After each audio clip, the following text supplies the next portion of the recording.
कई सालों से कालो कौवे ने लॉटरी की एक टिकट संभाल के रखी हुई थी। ये लॉटरी की टिकट तो मेरे किसी काम की नहीं है। मैं इसे बेचकर किसी से कुछ पैसे ले लेता हूँ। कालो, ये टिकट तुम कहाँ लेकर जा रहे हो? मैं तो इसे बेचने जा रहा हूँ। कालो जी, मेरे पास 100 रुपए हैं। तुम मुझसे ही 100 रुपए ले लो और ये टिकट मुझे दे दो। जो टिकट मेरी नहीं लगी वो तुम्हारी कहाँ लगेगी? मगर गोरी कौवी अपने पति कालो कौवे से वो टिकट ले लेती है। और ऐसे ही कुछ दिन गुजर जाते हैं। एक दिन गोरी कौवी बाजार जाती है और वो अपनी लॉटरी की टिकट भी साथ ले जाती है। चाचा छमछम, ये मेरी लॉटरी का टिकट तो चेक करो, शायद मेरा भी कोई नंबर लग गया हो, देख लो। चाचा छमछम लॉटरी की टिकट उससे लेकर देखता है। बधाई हो गौरी, तुम्हारा तो पूरा 1 लाख का इनाम लगा है। ये सुनकर गौरी तो उछलने लगती है।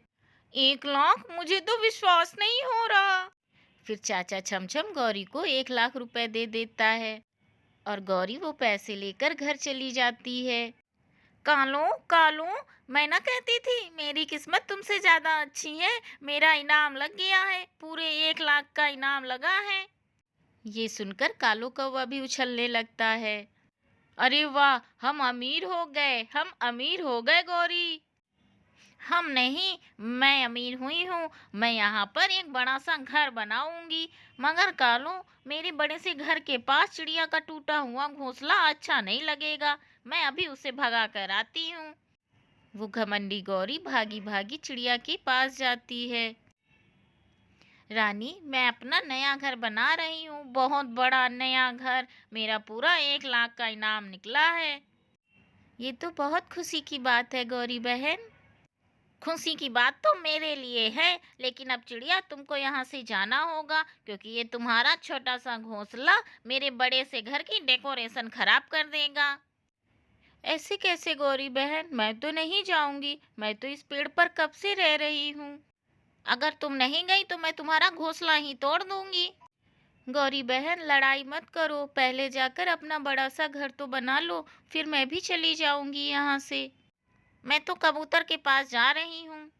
फिर गौरी भागी भागी कबूतर के पास जाती है। वो गंदी आंखों वाले, कान खोलकर सुन लो।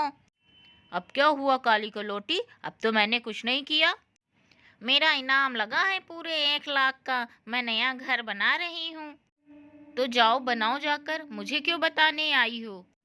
इसलिए क्योंकि तुम आज के बाद ये गंदी गंदी आंखें लेकर मेरे घर के सामने से नहीं गुजरोगे। घर अभी बना भी नहीं, आ गई मुझे अपने घर के सामने से रोकने के लिए, बड़ी आई। मैंने कह दिया है, अगर तुम मेरे घर के सामने से गुजरे तो मैं मार मार के बंदर बना दूंगी तुम्हें। पापा, मुझे पैसे दो, मुझे पास वाले जंगल में मेला देखने जाना है। मैंने कहा ना, मेरे पास पैसे नहीं है, जब तुम्हारी माँ आए तो ले लेना। ऐसा कहते हुए कालो कौवा घर से चला जाता है। मेला तो मैं देखने जरूर जाऊंगा।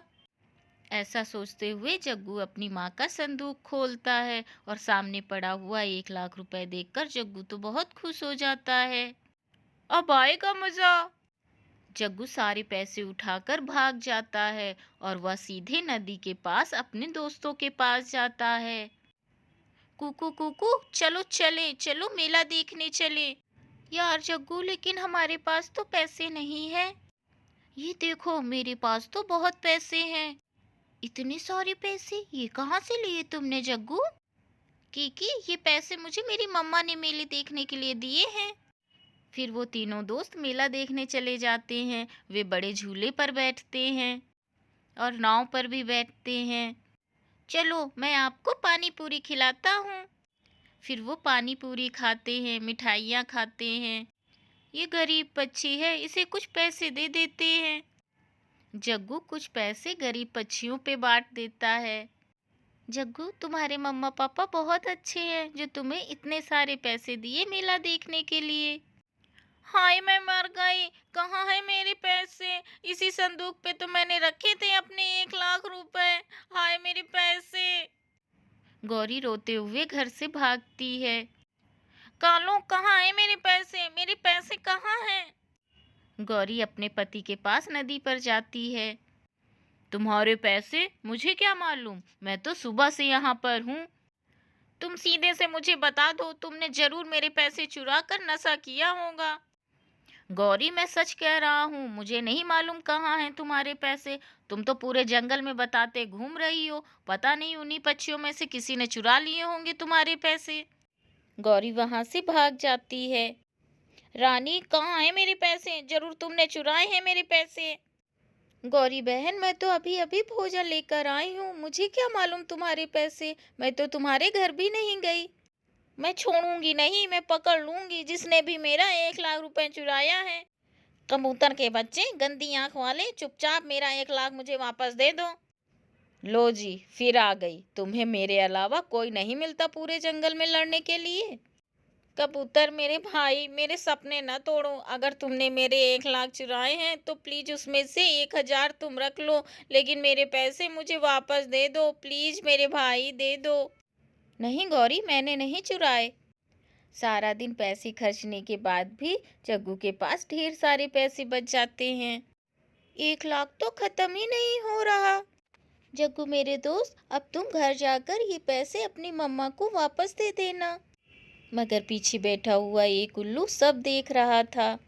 वो जल्दी से उड़ता है और जग्गू से वो पैसे छीन कर ले जाता है। रुको रुको, मेरे पैसे मुझे वापस दो। मगर उल्लू दूर निकल जाता है और जग्गू रोते हुए घर वापस चला जाता है। मम्मा, आज बहुत मजा किया हमने। जग्गू ने मुझे और कीकी को आज बहुत इंजॉय कराया। वो कैसे बेटा? जग्गू के पास ढेर सारे पैसे थे, उसने हमें मेला भी दिखाया और खाने को भी चीजें लेकर दी। यानी गौरी का पैसा उसका ही बेटा चुरा कर ले गया है। जग्गू, बता दो बेटा, इस संदूक से पैसे तुमने ही लिए हैं ना? बोलो बोलो।